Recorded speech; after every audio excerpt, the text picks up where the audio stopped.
Dick Whittington and His Cat by Marcia Brown.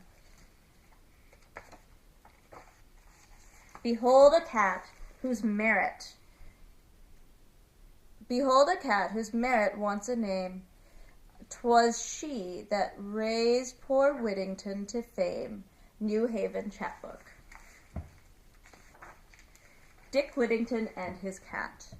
Long ago in England there lived a little boy named Dick Whittington. Dick's father and mother died when he was very young, and as he was too small to work, he had a hard time of it. The people in the village were poor and could spare him little more than the parings of potatoes, and now and then a crust of bread. He ran about the country as ragged as a colt, until one day he met a wagoner on his way to London. "Come along with me," said the wagoner. So off they set together. A kind gentleman saw him there and said, "Why don't you work for me, my lad?" That I would," said Dick, "if I could get anything to do." "Come along with me," said the gentleman, and he led Dick to a hayfield. There he worked hard and lived merrily until hay was made. Now Dick was again forlorn. He wandered back to town, fainting for want of food, and laid himself down at the door of Mr. Fitzwarren, a rich merchant. Here the cook saw him, and being all ill-natured, hussy, she called out, "On your way there, lazy rogue, or would you like a scolding to make you jump?" Just then Mr. Fitzwarren came home to dinner. When he saw the dirty, ragged boy lying in his doorway, he said to him, "What ails you, boy? You look old enough to work." "Sir, I am a poor country lad," said Dick. "I have neither father nor mother, nor any friend in the world. I would be glad to work, but I've had no food for 3 days. Dick then tried to get up, but he was so weak he fell down again.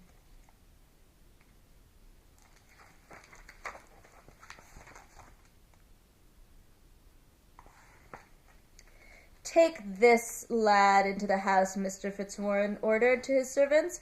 "Give him meat and drink. When he is stronger, he can help the cook with her dirty work."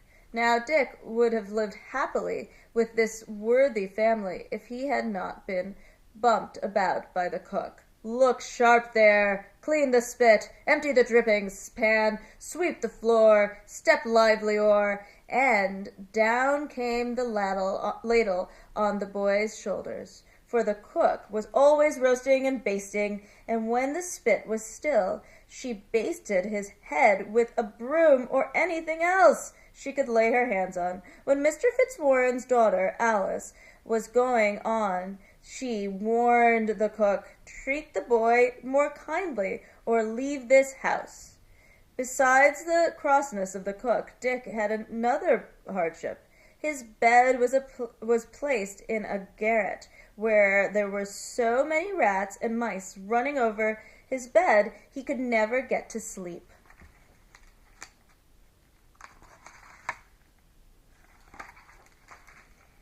Not long after, Mr. Fitzwarren had a ship ready to sail. He called all his servants into the parlor and asked them what they could choose to send to trade.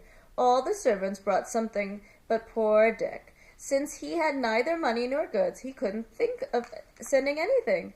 "I'll put some money down for him," offered Miss Alice, and she called Dick into the parlor. But the merchant said, "That will not do.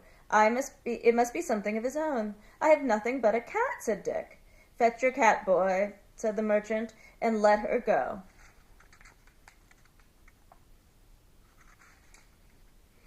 So Dick brought Puss and handed her over to the captain of the ship, with tears in his eyes. "Now the rats and mice will keep me awake all night again," he said.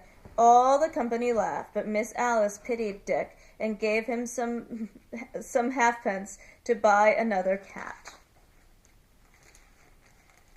While Puss was beating the billows at sea, cruelly Dick was beaten at home by the cross cook. She used him so cruelly and made such a fun of him for sending the cat to sea that the poor boy decided to run away. He packed the few things he had and set up early in the morning. On All Hallows Day, he walked as far as Holloway and sat down on a stone to rest. While he was sitting there, wondering which way to go, the bells of Bow began to ring. Dong, dong. They seemed to say to him, turn again, Whittington, Lord Mayor of London. Lord Mayor of London. And Dick said to himself, what wouldn't I give to be the Lord Mayor of London and ride in such a fine coach?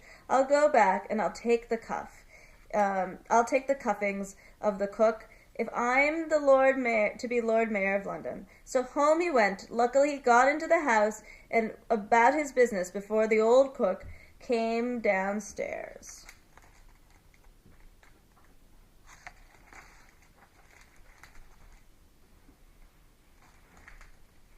Meanwhile, the ship with the cat on board was long beating about sea. The winds finally drove it on the coast of Barbary.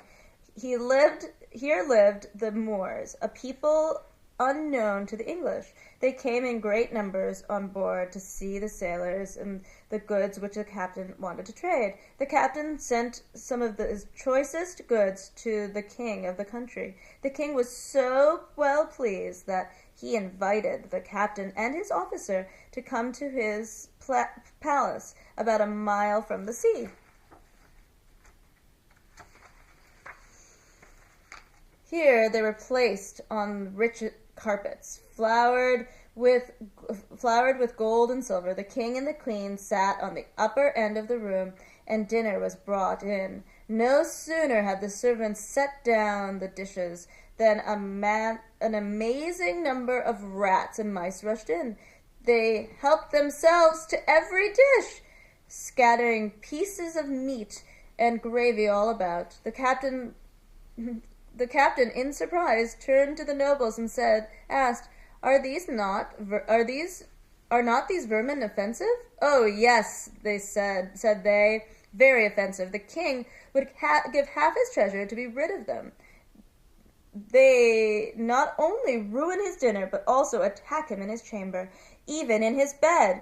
He has to be watched while he is sleeping for fear of them. The captain jumped for joy. He remembered Whittington and his cat, and told the king that he had a creature on board the ship who would be soon to destroy the mice. The king's heart heaved so high at this good news that his turban dropped off his head.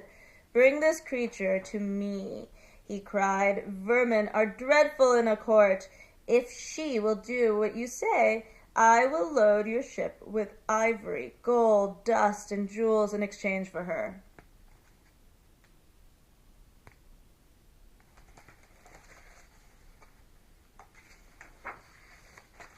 When the king learned that Miss Puss and her kittens would keep the whole country free from rats and mice, he bargained for the whole ship's cargo. He gave them 10 times as much for Puss as the rest. When the ship was loaded and the captain and his officer took leave of their majesties, a breeze springing up, they hurried on board and set sail for England.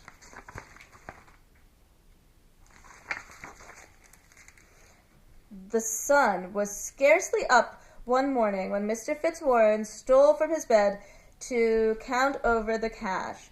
He just sat down to his desk in the counting-house when somebody came to tap, tap, tap on the door. Who's there? A friend. I bring you news of the good ship, Unicorn. The merchant bustled up in such a hurry that he forgot his gout. He opened the door. There stood the captain and his officer, with a cabinet of jewels and a bill of lading. And a bill of lading.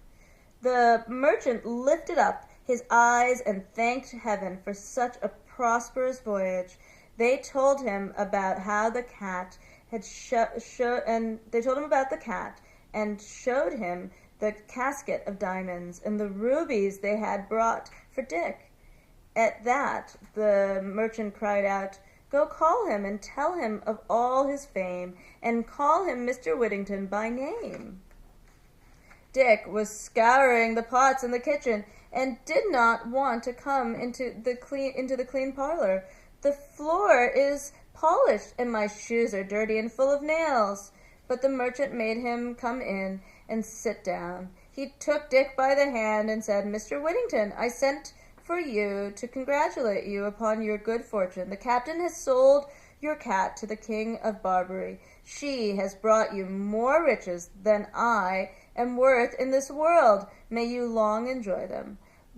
When they showed him the casket of jewels, Dick laid the whole at his master's feet. But Mr. Fitzwarren refused it. He offered them to the mistress and his good friend Miss Alice, but they too refused the smallest part. Dick then rewarded the captain and the ship's crew for the care they had taken of Puss, and distributed presents to all the servants, even his old enemy the cook. Mr. Fitzwarren advised Mr. Whittington to send for tradesmen to dress him like a gentleman, and offered him his house until he could provide for himself with better. Now, when Dick's face was washed, his hair curled, and his hat cocked, and he was dressed in a rich suit of clothes, he turned out a genteel young fellow.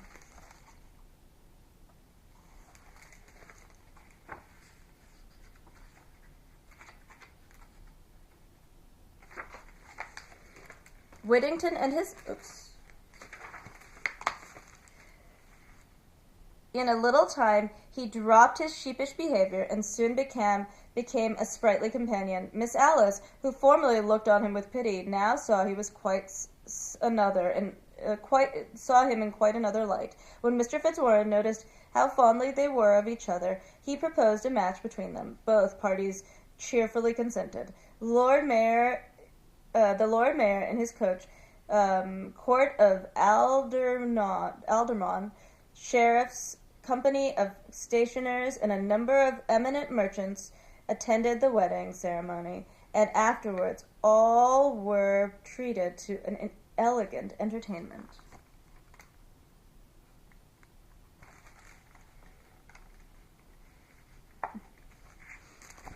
The little dog. Elegant entertainment.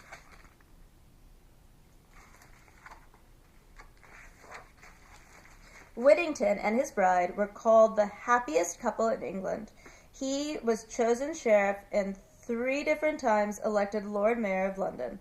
In the last year of his mayoralty, Whittington entertained King Henry V and his queen. Never had prince such a subject, said Henry, and Whittington replied, never had subject such a king. The end.